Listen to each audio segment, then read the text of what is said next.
नमस्कार विद्यार्थी मित्रांनो. आज आपण पाहणार आहोत पाठ क्रमांक 6 चुडीवाला. हे जयश्री रुईकर यांचा हा पाठ आहे. तर त्याच्या खाली जो स्वाध्याय आहे तो स्वाध्याय आपण पाहूया.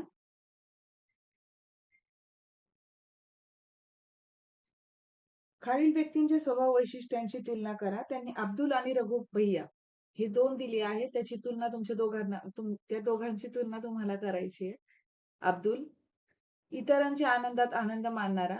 रघुभैया स्वतःच्या कुटुंबाला महत्व देणारा. अब्दुल व्यवसायातील फायद्याचा विचार न करता समाजसेवा करणारा.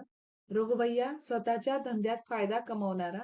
अब्दुल मानव सेवा करणारा असामान्य माणूस आणि रघुभैया चार चौघांसारखा सामान्य माणूस.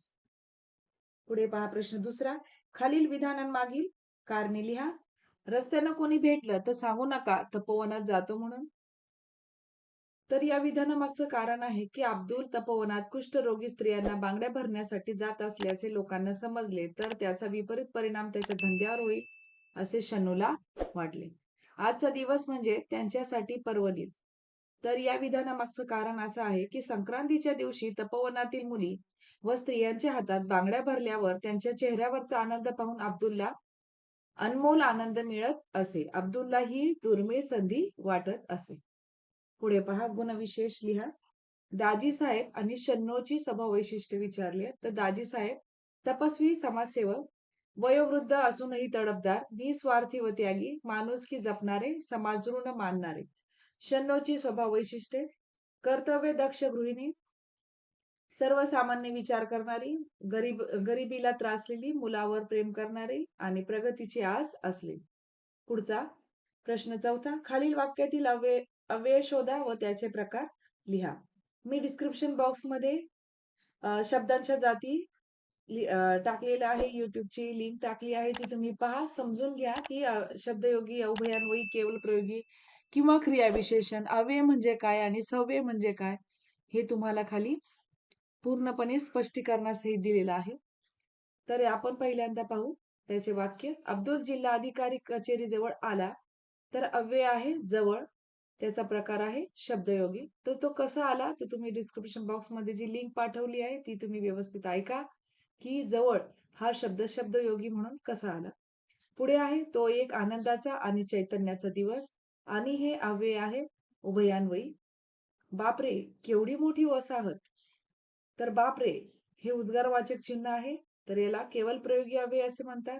रघुभैया चिठ्ठी भरभर वाचली तर भरभर हे क्रियाविशेषण अव्यय आहे. पुढे पहा. विरामचिन्हे. विरामचिन्हे ओळखा व त्याचे नाव लिहा.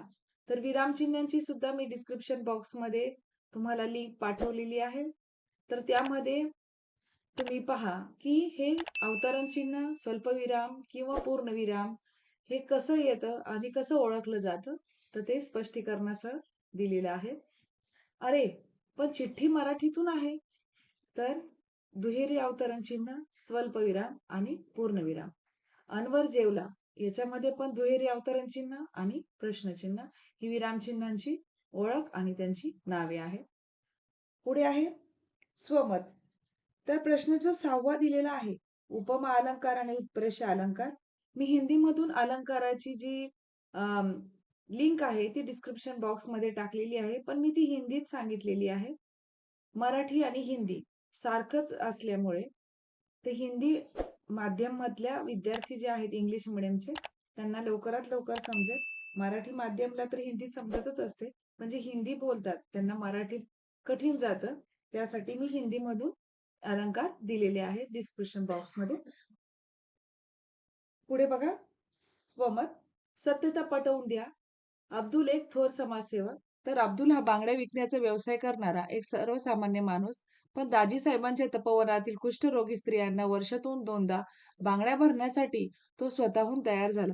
दरवर्षी न चुकता, न बोलवता, मोबदल्याची अपेक्षा न ठेवता तो त्या स्त्रियांना बांगड्या भरण्यासाठी जात असे. कुष्ठरोगी भगिनींच्या जीवनात आनंद, उत्साह निर्माण करत असे. कुष्ठरोग हा तसा सर्वसामान्यांच्या दृष्टीने नावडता विषय. त्यातही अशा स्त्रियांच्या हातात बांगड्या भरणे हे अवघड कार्य. पण अब्दुलने हेही सहज केले. पत्नीची बोलणी सहन करत ऐन सणादिवशी आपले चुडीचे दुकान बंद ठेवून स्वतःच्या फायद्याचा जराही विचार न करता तो तपोवनात जात असे व मनातून आपले काम करत असे. मनपसंत बांगड्या भरल्यानंतर या लेकी बाळींच्या चेहऱ्यावर दिसणारा आनंद पाहण्यात त्याला खूप समाधान मिळत असे. सत्कार समारंभाचे निमंत्रण ऐकून त्याला आनंद झाला. पण तपोवनासाठी मी काही सत्कार करणे एवढा कार्य केले नाही, असे वाटणे इतकी साधी आणि नम्र वृत्ती त्यांच्याजवळ होती. म्हणून अब्दुल एक थोर समाजसेवक आहे, असे मला वाटते. शन्नूच्या वागण्यामागे तिचा विचार काय असावा, याविषयी तुमचं मत काय? तर अब्दुलची बायको शन्नू ही एक सर्वसामान्य गृहिणी आहे. इतरांप्रमाणेच आपल्या पतीनेही चांगला धंदा करावा, खूप पैसे कमवावेत म्हणून घर व्यवस्थित चालेल असा तिचा विचार आहे. शिवाय ऐन सणादिवशी ज्यावेळी कितीतरी बायका दुकानात बांगड्या भरायला येतात, त्यावेळी अब्दुल आपले दुकान बंद ठेवून तपोवनातील स्त्रियांना बांगड्या भरण्यासाठी जातो. हे तिला पटत नाही. कारण त्यामुळे चांगले पैसे कमवण्याची संधी अब्दुल गमावून बसतो. परिणामी पुरेसे पैसे मिळत नाहीत आणि आपल्या मुलाचा साधा हट्टही पुरवता येत नाही. जमा खर्च बसवताना ओढाताण होते, असे तिला वाटत असावे. या सर्वांचा परिणाम म्हणून अब्दुलला शन्नूची बोलणी ऐकावी लागतात. पण तिच्या असा वागण्यामागे कर्तव्यदक्ष गृहिणी म्हणून आपल्या कुटुंबाचा एक विचार महत्त्वाचा आहे, असे या पाठामध्ये दिसते. तंत्रज्ञानाची जोड देऊन अब्दुलचा मुलगा बांगड्यांचा व्यवसाय कसा वाढवू शकेल, याविषयी तुमचा विचार स्पष्ट करा. तंत्रज्ञानाची जोड देऊन अब्दुलचा मुलगा बांगड्यांचा व्यवसाय नक्कीच वाढवू शकेल. त्यासाठी त्याला संगणकाचे ज्ञान असणे आवश्यक आहे. विविध समाज माध्यमांवर बांगड्यांच्या जाहिराती टाकून तो ग्राहकांपर्यंत पोहोचू शकतो. त्या जाहिरातीसोबतच आपला व्यवसाय डिजिटल पद्धतीने सर्वत्र पोहोचवण्यासाठी तो स्वतःचे ॲप विकसित करू शकतो. त्या ॲपवर तऱ्हेतऱ्हेच्या बांगड्यांचे नमुने पेश करून आकर्षक सवलती म्हणजे ऑफर्स देऊन ग्राहकांना आकर्षित करू शकतो. शिवाय ऑनलाईन मार्केटिंग सुरू करून तो देशातच नाही तर परदेशातूनही आपली मागणी मिळवून आपला व्यवसाय वाढवू शकतो. शिवाय बांगड्या बनवण्यासाठीची नवीन यंत्रसामग्री विकत घेऊन तो विविध प्रकारच्या लाखेच्या, काचेच्या, प्लास्टिकच्या, विविध रंगाच्या, आकाराच्या बांगड्या बनवू शकतो व आपला व्यवसाय वाढवू शकतो. पुढे आहे, दुसऱ्यांच्या मदत मदत करण्याचा आनंद ज्या प्रसंगातून मिळू शकतो, असा प्रसंग लिहा. तर 6वीत असतानाची गोष्ट आहे. परीक्षा जवळ आलेली असताना माझा मित्र अचानकच आजारी पडला. परीक्षेची तयारी करण्यासाठी त्याच्याजवळ पुरेसा वेळ नव्हता. त्याची अडचण लक्षात घेताच मी माझ्या परीने त्याला जमेल ती मदत करू लागलो. अवघड गणिते, इतर विषयांचे परीक्षेसंदर्भातील महत्त्वाचे प्रश्न मी त्याला समजावून देण्याचा प्रयत्न केला. त्याची उजळणी करून घेतली. परीक्षेच्या काळात आम्ही एकत्र अभ्यास करायचो. परीक्षा संपल्यावर त्याने माझा हात हातात घेतला व आभार मानले. ओलावलेल्या नेत्रांनी त्याने मला प्रेमभराने मिठी मारली. हा आनंदाचा क्षण मी कधी विसरू शकणार नाही.